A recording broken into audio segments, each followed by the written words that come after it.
Infowars Nightly News. It is Tuesday, April 8th, 2014, and I'm Leanne McAdoo. Here's what's coming up tonight. Tonight, Eric Holder's emotional response to a GOP rep. Then, the feds plan to euthanize the same tortoises they used to take up arms against a Nevada family in the name of protection. And the cops may be required to carry surveillance equipment in their car, but they don't have to turn it on. All this and more on the Infowars Nightly News.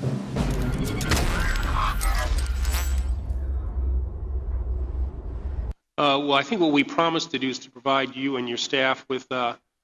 Sir, I've read you what your department promised, and it is inadequate. And I realize that contempt is not a big deal to our Attorney General, but it is important that we have proper oversight. So you don't want to go there, okay? I don't want to go there? No. About the contempt?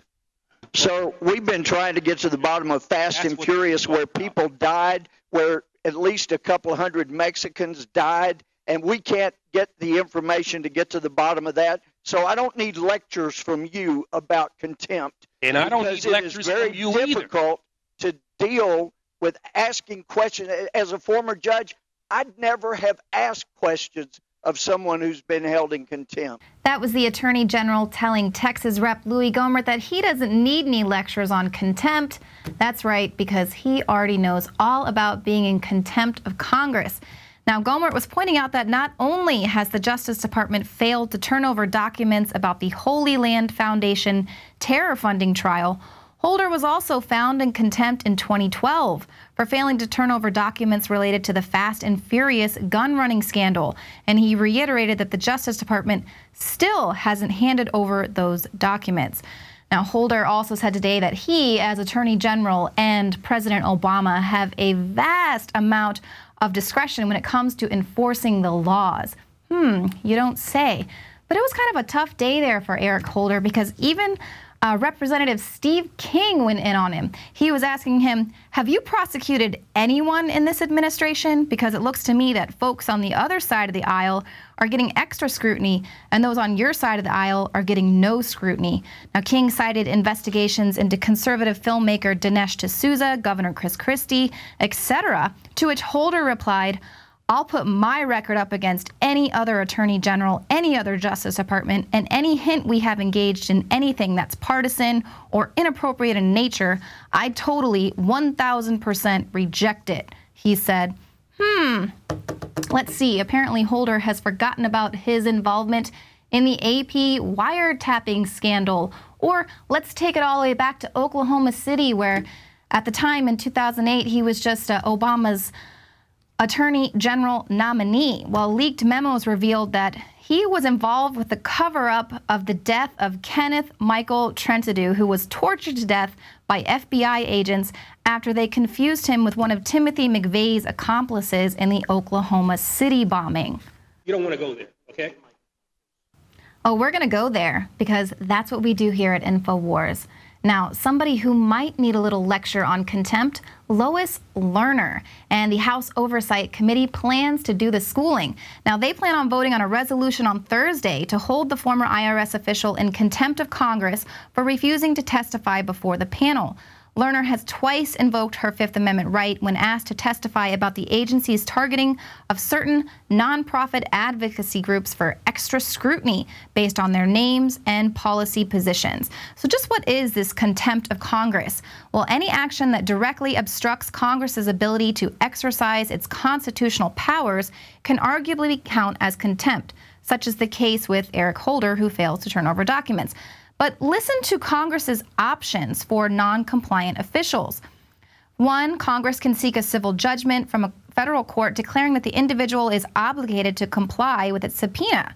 But due to the time it takes to finalize such a ruling, the current legislative session could expire, or the contempt debate could fizzle out before it moves through both the House and the court system. So option one is a bust. Now, two, Congress could detain and imprison individuals who do not comply with subpoenas.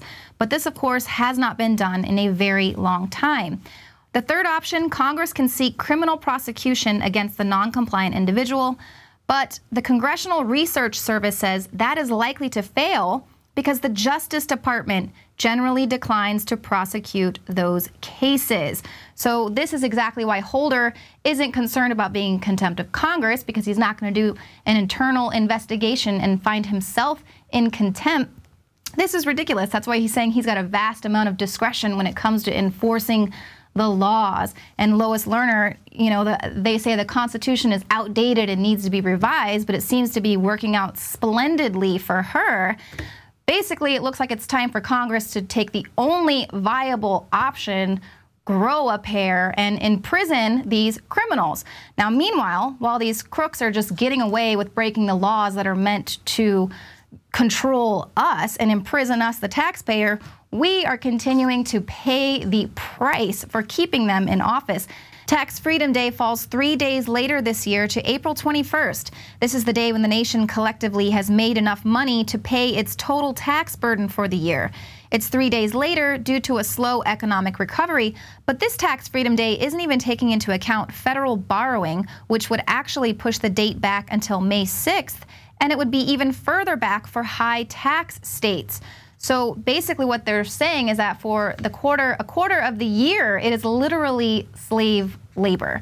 And the government just wants more. They want more, they want to be bigger, and that's what we're seeing in this ongoing battle in Nevada. It's between the cattle rancher Cliven Bundy and the Bureau of Land Management. Well, now hundreds of protesters have showed up at the ranch. They've staged a rally against federal authorities there. And Carol Bundy, Bundy's wife, says, "We've had enough. We're going to take our land back. We're done." And she added that this is to show that we are not standing alone. People are getting tired of the federal government having unlimited power. Now, just to recap, the land dispute is over Bundy's longstanding refusal to acknowledge a 1993 modification to grazing rights on land that Bundy says has been in his family since 1870, well before the BLM ever existed. The Bundy family says the spat represents a showdown between big government and American farmers.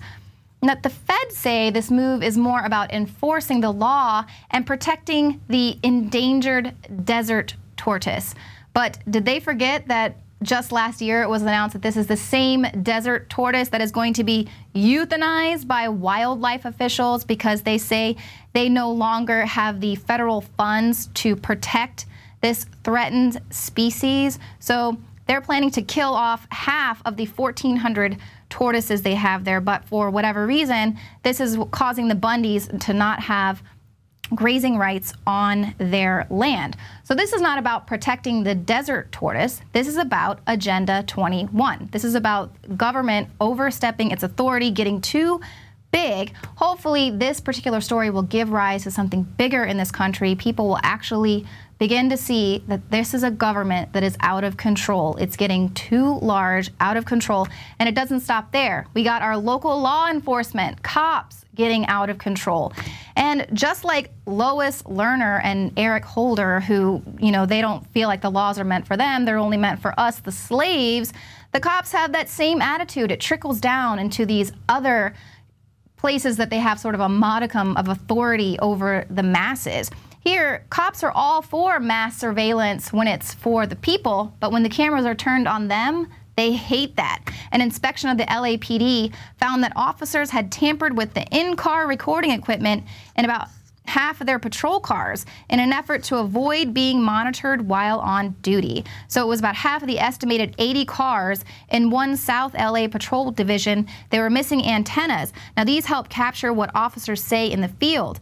And the antennas in at least 10 more cars in nearby divisions had also been removed.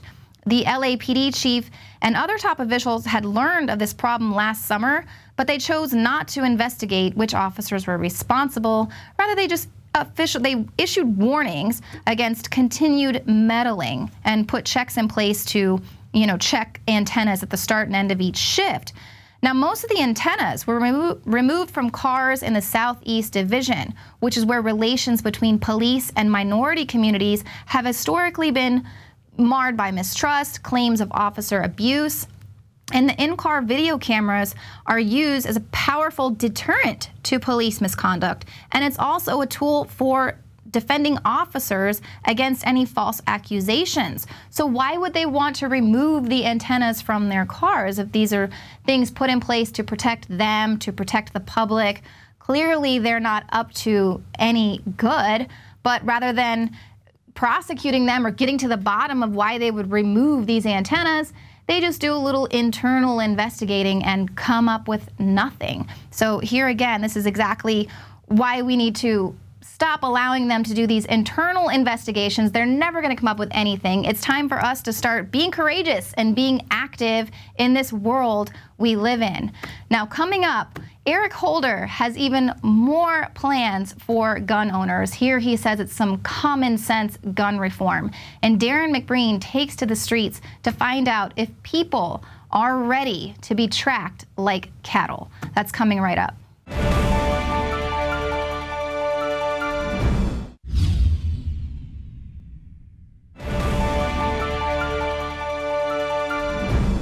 Well, Attorney General Eric Holder says he wants to explore common sense gun reform, like mandating that gun owners wear bracelets in order to activate their firearms.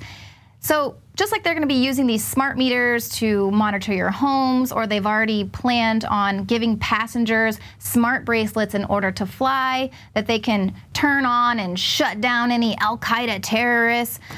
Now they're recommending that you wear these smart bracelets in order to activate your firearm. Isn't it ironic how we were sold this story that the terrorists hate us for our freedoms? But the only terrorists I see that are actually coming after our freedoms are the criminal elements within our own government. And now they want to force us to wear smart bracelets to exercise our God-given rights. But the question is, will the people fall for it once again?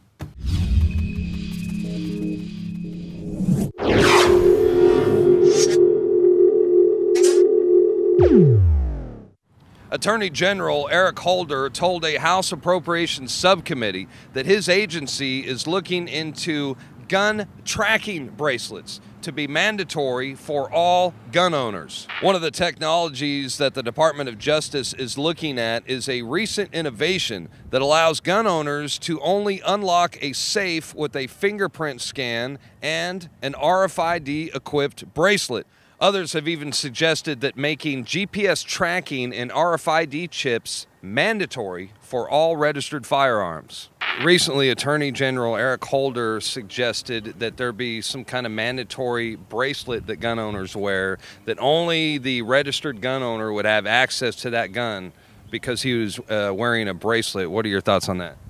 I mean, I think that's good. I mean, especially if they're carrying it around and they have the bracelet on, then I guess people will be a little more comfortable knowing that this person has gone through the process in order to get the gun and it's extremely legal and things like that. That's genius. Whoever came up with that, that's good. I like that. One thing that I think is clear with young people and with adults as well is that we just have to be repetitive about this. It's not enough to simply have a catchy ad on a Monday and then only do it every Monday. We need to do this every day of the week and just really brainwash people into thinking about guns in a vastly different way. That sounds like a great idea. It would stop a lot of the violence, obviously, I guess. I like that idea a lot because I think that it would give people a lot more accountability to say, like, if you want to carry a concealed weapon, you need to be able to own that and have people know that you're carrying it by showing them that you're carrying one. That's absolutely ridiculous and infringes your rights in ways that, and I mean, who decided that safety was more important than my personal liberty and ability to defend my own safety rather than entrusted in them, where they're all the way in Washington making these policies that directly affect my lives in ways that they can't even know. If they're law-abiding citizens, you put it like a tracking bracelet on them or something. No. More guns, less guns, what do you think? Old school ways, that's what's going to make the streets better. What's old school? Back in the 1980s, that's old school. Like an old-fashioned ass whooping? Yes, an old-fashioned ass whooping. All right, I'm with you there. I believe once we allow the government to start to track these individuals, it is abridging our implied rights to privacy that we may have in our Constitution. However, I think there should be some sort of registration on every gun owner. Guns are for recreational purposes, and more than one person's going to be wanting to use it. So. Now, okay, you said a key thing right there. You said it's for recreational purposes. What about, and also for your safety and for, in case somebody breaks into your house, what about against a tyrannical government? It's in the Constitution. It is in the Constitution, but, that was written 250 years ago. So you think it's a little outdated? I'd say it's a little outdated. Vice President Biden and I had a meeting with a group of technology people and talked about how guns can be made more safe by making them either through fingerprint identification, the gun talks to a bracelet or something that you might wear, how guns can be used only by the person who is lawfully in possession of the weapon. So do you think Obama appointed the right man for the job as far as Attorney General? I think so. It sounds like that's a good suggestion. He's at least thinking critically about the situation and trying to come up with other ideas to protect people's safety. Isn't he the Fast and Furious guy? That's the very same one. Isn't he the guy who did the pardon at the end of Bill Clinton's time on that guy that basically bought his own way out of criminality? So it doesn't really surprise you that it's his brain behind all this? Not one bit. That's genius. Whoever came up with that's good. I like that.